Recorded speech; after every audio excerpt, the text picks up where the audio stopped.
Section 1. You will hear a telephone conversation between a travel company employee and a customer. First, you have some time to look at questions 1 to 5.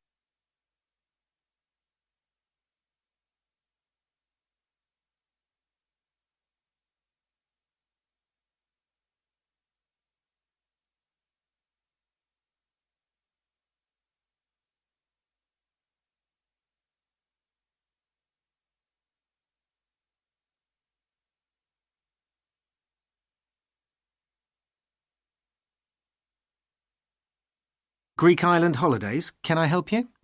Yes, I hope so.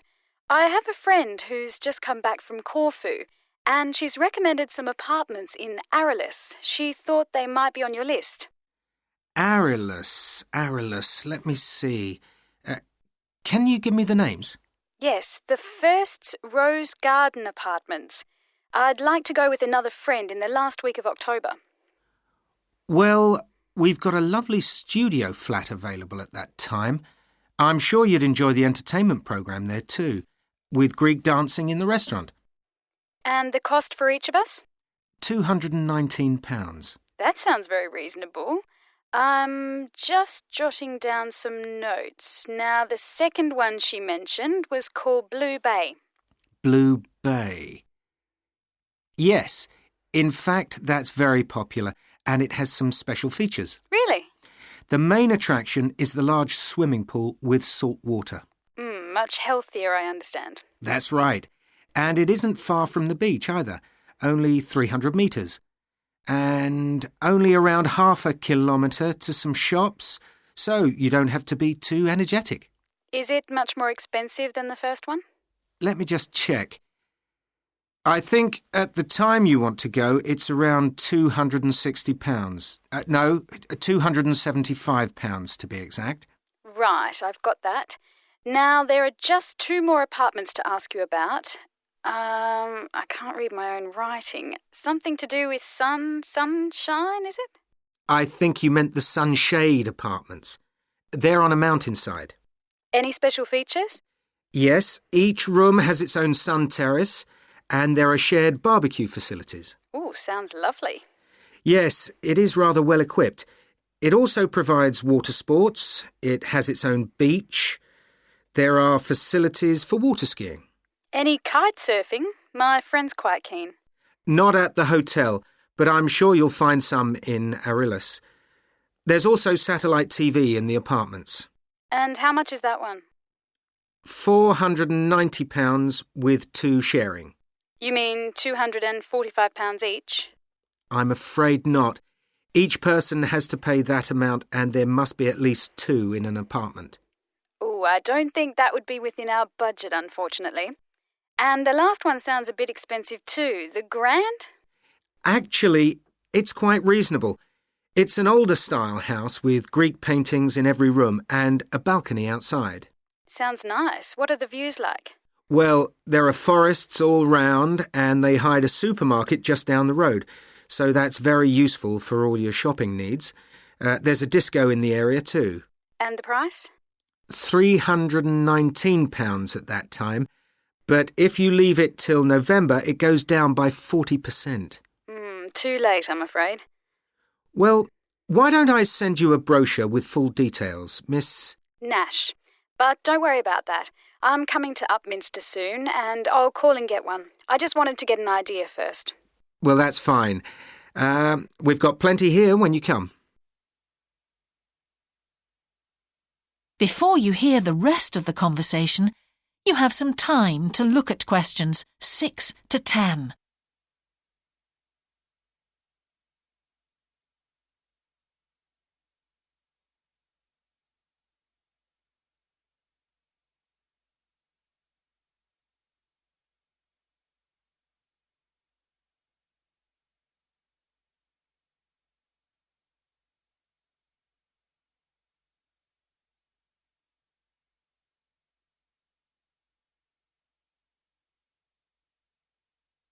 Now listen and answer questions 6 to 10.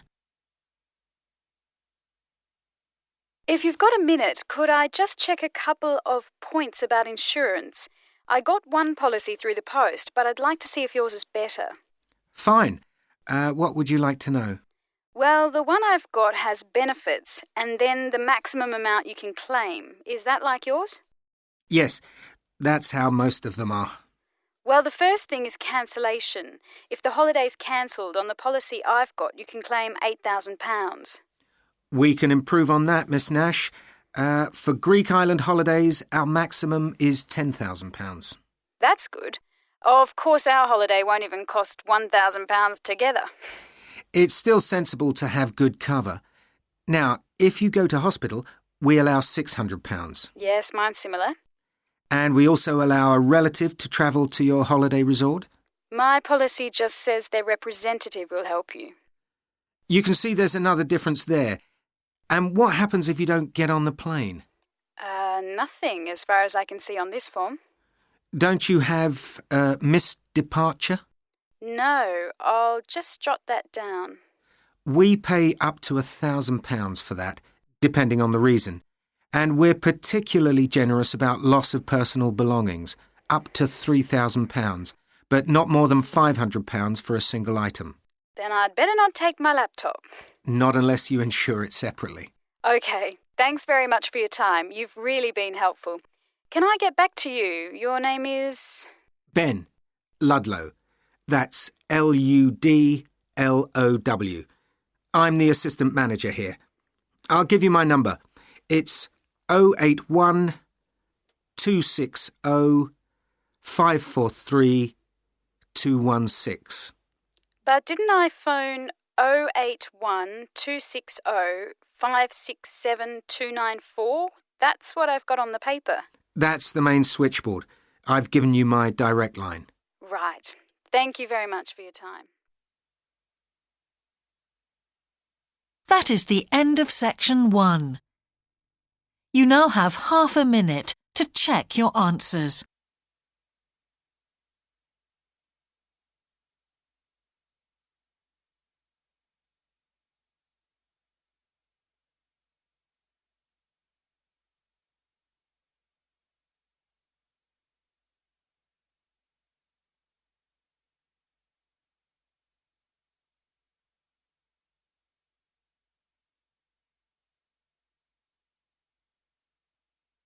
Section 2.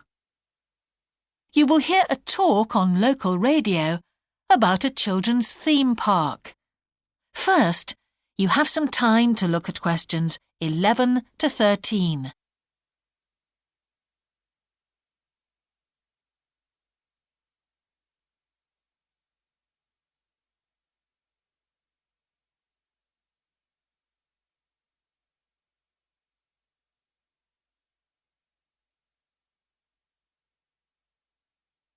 Now listen carefully and answer questions 11 to 13.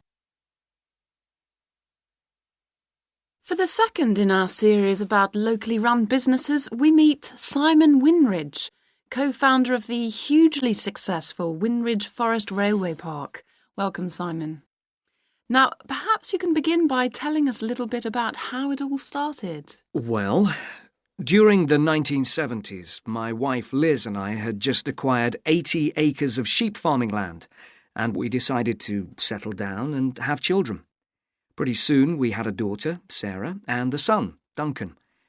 The place was wonderful for the kids. They particularly loved trains and gradually built up an enormous network of miniature railway track. I began to develop larger-scale models of locomotives, but we didn't think anything more of it until I went on a trip to a theme park near Birmingham and decided we could do a much better job. So we set up a small one ourselves, based on the miniature railway, and we opened to the public for just a month that year, 1984, in July, our driest month, because our children said they didn't want our guests to have a miserable wet visit. I dealt with park business and Liz carried on with the farm work. It soon became clear that we were onto a winner. We began to extend the railway track and lay it among more interesting landscape by planting trees. which in turn attracted more wildlife, and by making cuttings through the rock. Nowadays, we're open all year round, and we're pleased to say that Wimridge is one of the most popular visitor attractions in the area, with 50,000 visitors a year. 1.5 million people have been through our doors since we opened.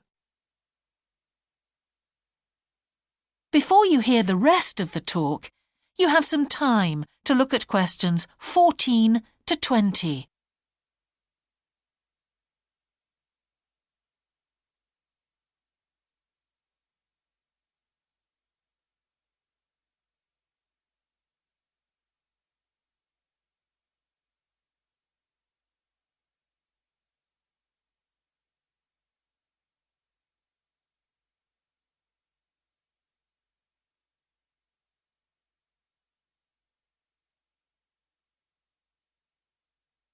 Now listen and answer questions 14 to 20.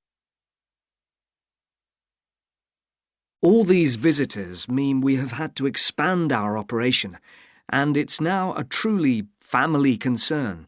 I'm near to retirement age, so I only concern myself with looking after the mechanical side of things, keeping the trains going. Liz now devotes all her energies to recruiting and supporting the large squadron of workers, which keep the place running smoothly.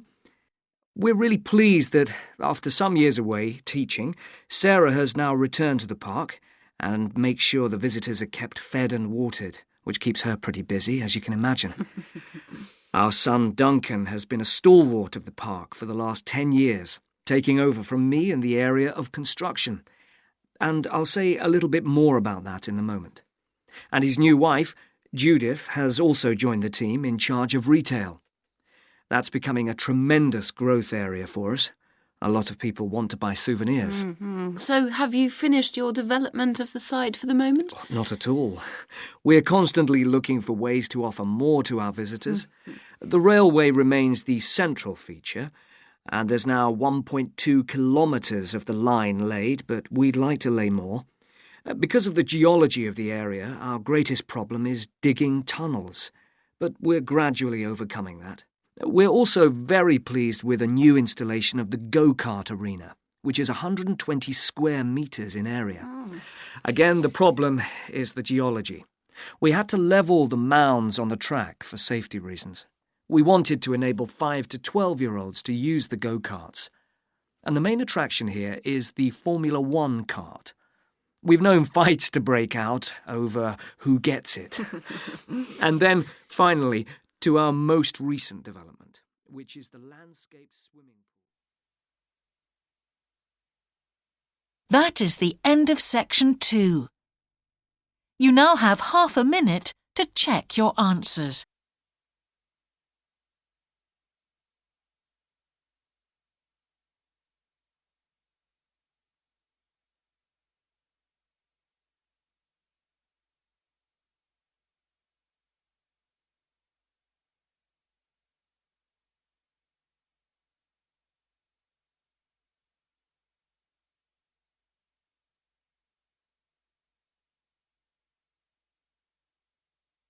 Section 3.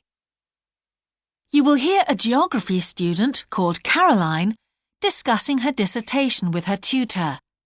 First, you have some time to look at questions 21 to 23.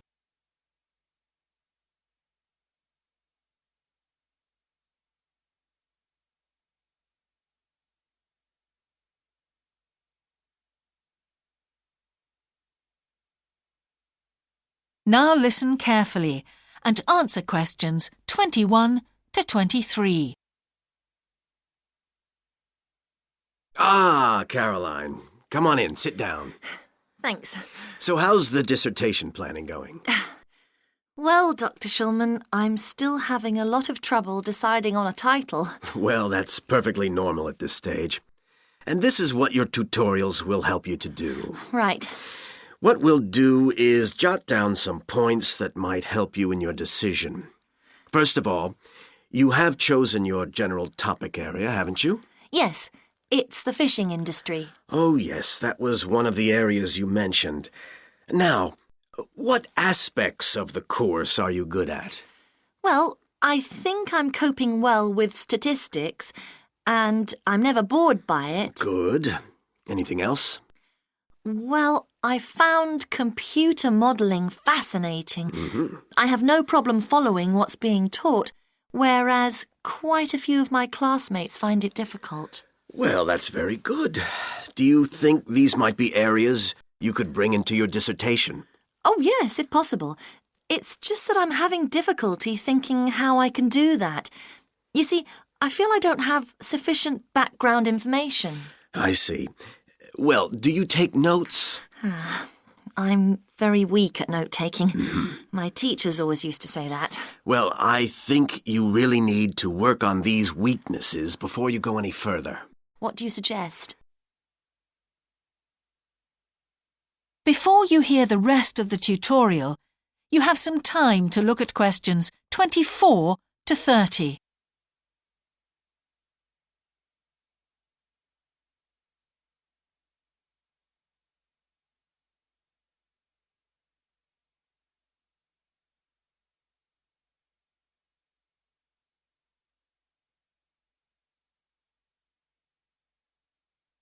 Now listen and answer questions 24 to 30. Well, I can go through the possible strategies with you and let you decide where to go from there. OK, thanks. Well, some people find it helpful to organize peer group discussions. You know, each week a different person studies a different topic and shares it with the group. Oh, right. It really helps build confidence. Yeah. You know, having to present something to others. I can see that. The drawback is that everyone in the group seems to share the same ideas. They keep being repeated in all the dissertations. OK. You could also try a service called Student Support. It's designed to give you a structured program over a number of weeks to develop your skills. Sounds good. Yes, unfortunately there are only a few places. Ah. But it's worth looking into. Yes, of course. I know I've got to work on my study skills. And then there are several study skills books you can consult. Right. They'll be a good source of reference. But the problem is, they are sometimes too general. Yes, that's what I've found. Other than that, I would strongly advise quite simple ideas, like using a card index. Well, yes, I've never done that before. It's simple, but it really works because you have to get points down in a small space.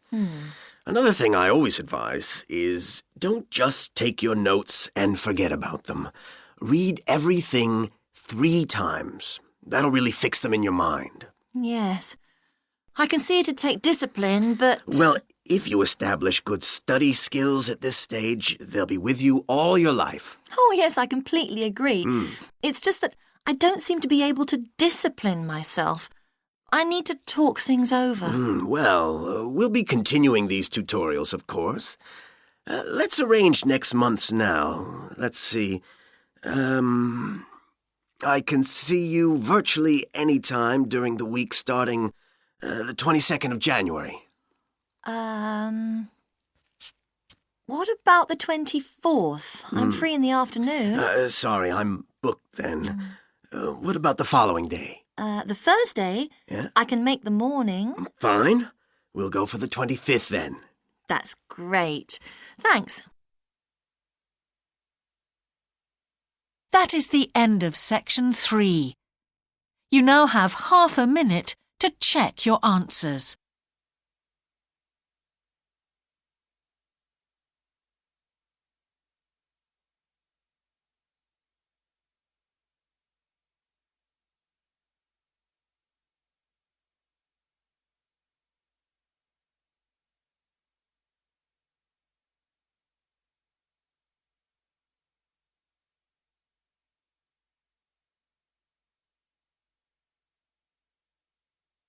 Section 4. You will hear part of a lecture about an experimental design for a house. First, you have some time to look at questions 31 to 40.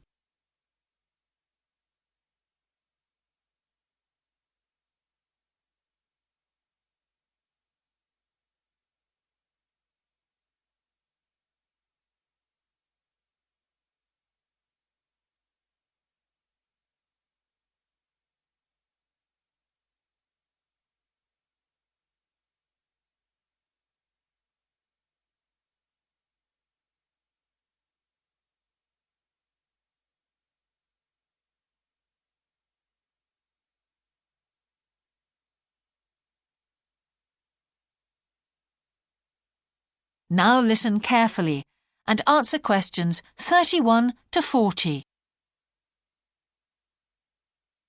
Good morning. In the last few lectures, I've been talking about the history of domestic building construction. But today, I want to begin looking at some contemporary experimental designs for housing. So, I'm going to start with a house which is constructed more or less under the ground. And one of the interesting things about this project is that the owners, both professionals but not architects, wanted to be closely involved, so they decided to manage the project themselves. Their chief aim was to create somewhere that was as environmentally friendly as possible. But at the same time, they wanted to live somewhere peaceful. They'd both grown up in a rural area and disliked urban life. So the first thing they did was to look for a site, and they found a disused stone quarry in a beautiful area. The price was relatively low, and they liked the idea of recycling the land, as it were. As it was, the quarry was an ugly blot on the landscape, and it wasn't productive any longer either. They consulted various architects and looked at a number of designs before finally deciding on one. As I've said, it was a design for a sort of underground house, and it was built into the earth itself, with 2 stories. The north, east, and west sides were set in the earth, and only the sloping south-facing side was exposed to the light. That was made of a double layer of very strong glass.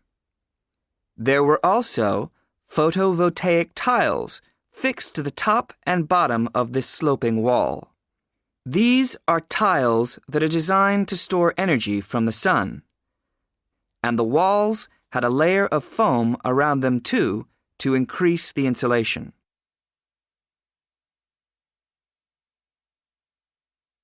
Now, what is of interest to us about this project is the features which make the building energy efficient.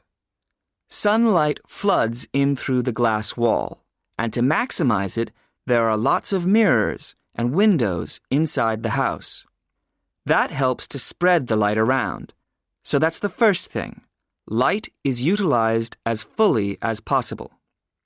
In addition, the special tiles on the outside convert energy from the sun and generate some of the house's electricity.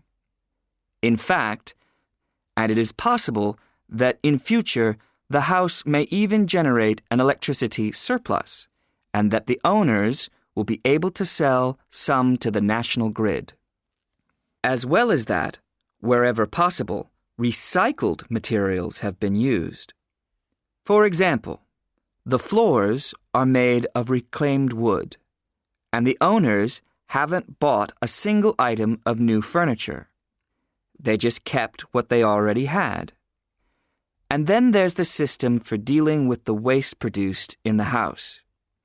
This is dealt with organically. It's purified by being filtered through reed beds which have been planted for that purpose in the garden. So the occupants of the house won't pollute the land or use any damaging chemicals. It's true that the actual construction of the house was harmful to the environment, mainly because they had to use massive amounts of concrete, one of the biggest sources of carbon dioxide in manufacturing. And, as you know, this is very damaging to the environment. In total, the house construction has released 70 tons of carbon dioxide into the air. Now that's a frightening thought. However, once the initial debt has been cleared, and it's been calculated that this will only take 15 years, this underground house won't cost anything, environmentally I mean, because unlike ordinary houses, it is run in a way that is completely environmentally friendly. So, Eco-housing like this is likely to become much more.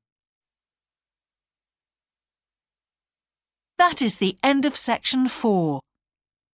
You now have half a minute to check your answers.